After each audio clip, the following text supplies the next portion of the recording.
Yo, what's going on, guys? So today's video is going to be all about how to stop making decisions from guilt within a relationship, and I'm going to bring up a lot of personal experience because I just journaled about this and I've been reflecting about it, and I even had a conversation with my dad, right? You know, especially if you are close to your parents, like having those conversations are really, transformative and really reflective.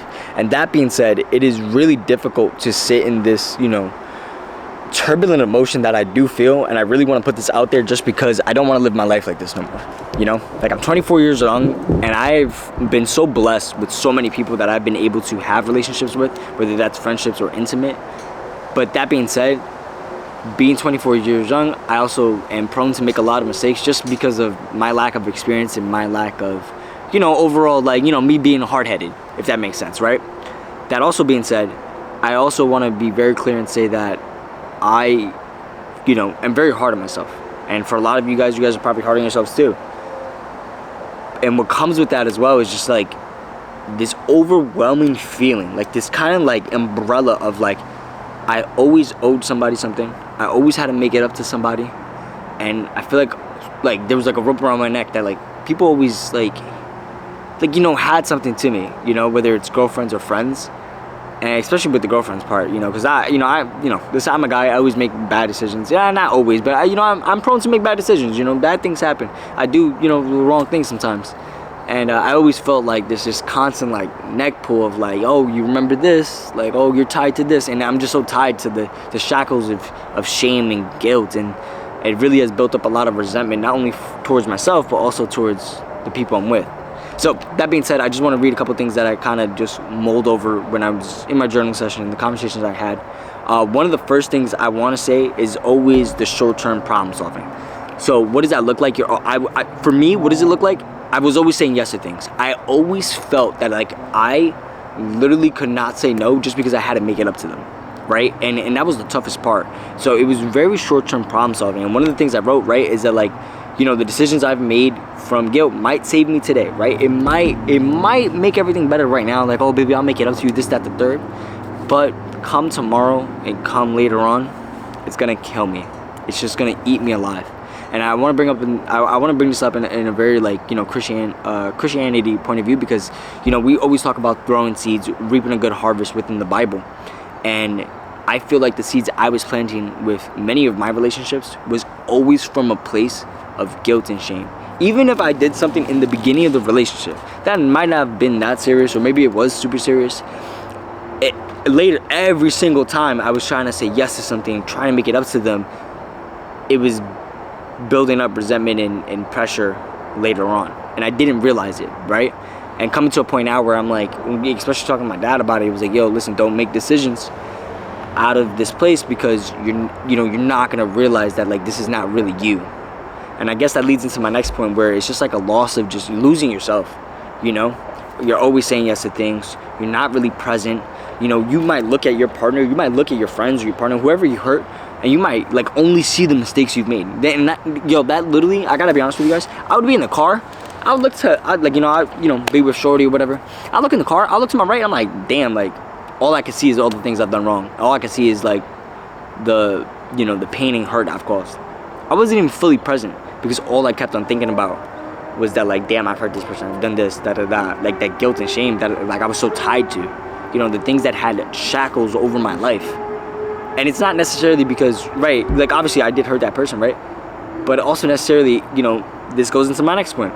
The conversations you have with your partner or your person, or the people you're around, because depending on who they are as people, they could very well always bring it up to you, always rag on you for it, always get on you for it, whereas that also does not build a healthy foundation for two people, and not even yourself, right? So those three things for me are what I've realized a lot in times. And that also goes to what I wrote here, right? I wrote this. I said, a relationship built on guilt has caused so much pressure and resentment, but it was just wearing a disguise as love, And you have this overwhelming sense of obligation towards that person to always try to make it up to him, and it wasn't just genuine love. It just wasn't that genuine desire, that fire and desire, right? That that Drake song and whatnot. It just wasn't genuine. And it's really tough because you're always rationalizing. You're always trying to catch up to the person you used to be and not the person you want to be. And I think one of the biggest reasons why I want to talk about this today is because, you know, the fall is coming. I'm wearing a hoodie. It's the last week of summer. It's been really reflective. The time has been, you know, this year has been very transformative for me in my life. And I have to be very honest with you, and I don't want to live like this no more. I'm 24 years young, and I don't want to live in a life full of guilt and shame. I don't want to live a life that's full of resentment, full of like anger towards myself for the things I've done. I don't deserve it, you know. I'm a follower of Jesus Christ, you know, and I believe that, you know, I am not bound or tied to these things. And it really is troubling, you know, to see that the more deeper I go within certain relationships, and I think I'm making things right. I think I'm, you know, settling the account balance by doing all the right things to offset the wrong things I've done. It really has put me at a place where I'm just like, damn, like I'm not only tired of doing that, right? Tired of playing catch up, but I'm also tired of myself. And it got to a point where I was just like, I'm done, you know? And that's also part of me making this video, kind of like an accountability thing, but also sharing my testimony and the fact that it's like, we don't have to live like this, right? There was a lot of consequences within those relationships, right? You know, communication just getting way worse. Everything felt super heavy. You know, I would wake up, I would wake up, bro, and I would right away be like, damn, another day. Like, I gotta make it up to this person. Oh, let me text this person. That constant pressure, that constant like thing in the back of my ear. And everything felt super heavy, bro. It just was like, just super pressure building. And I've played at a high level of sports where it's just like, we must win games. I was the captain of many teams. So I'm really used to pressure. I know what that feels like. I know what it's like. And I love it, right? But I just like, in this, it just was so crazy.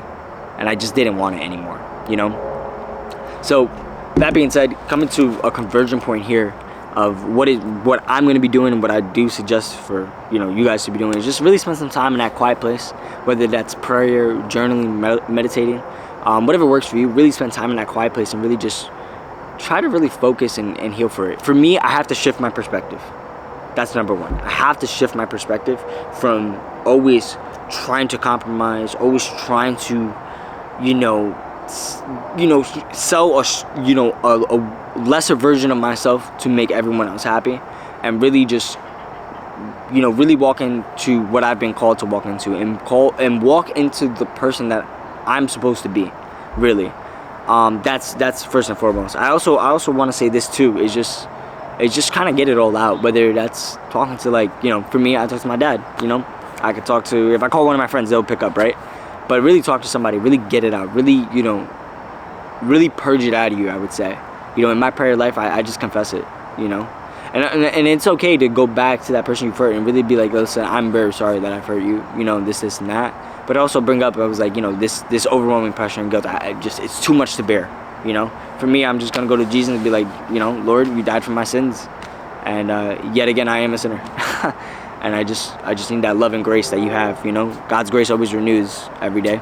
So yeah, there's that. But all in all, guys, I really just want to, I guess, press on the fact that you don't have to live and, you know, think you're in love when it's just really that you're so tied up to the guilt and shame of the things you've done in the past. You know, the baggage that we all carry and whatnot. It doesn't have to be like that. You know, I'm 24 years young. And I wanna have love and fulfillment in my life and be the person I know I'm called to be. And I'm gonna do whatever that does look like. I don't care if it's a 12-week program. I don't care if it's like getting back into intensive therapy, for example. I don't care what it is. But yeah, that's not gonna happen. But that being said, on a cheerful note, I hope everyone's gonna have a great fall. I hope everyone's gonna come through another transformative time coming up this fall and winter. Hope you guys all had a great summer. And I'll see you guys in the next one. Remember, stay true, stay you, and stay blessed. I'll see you guys.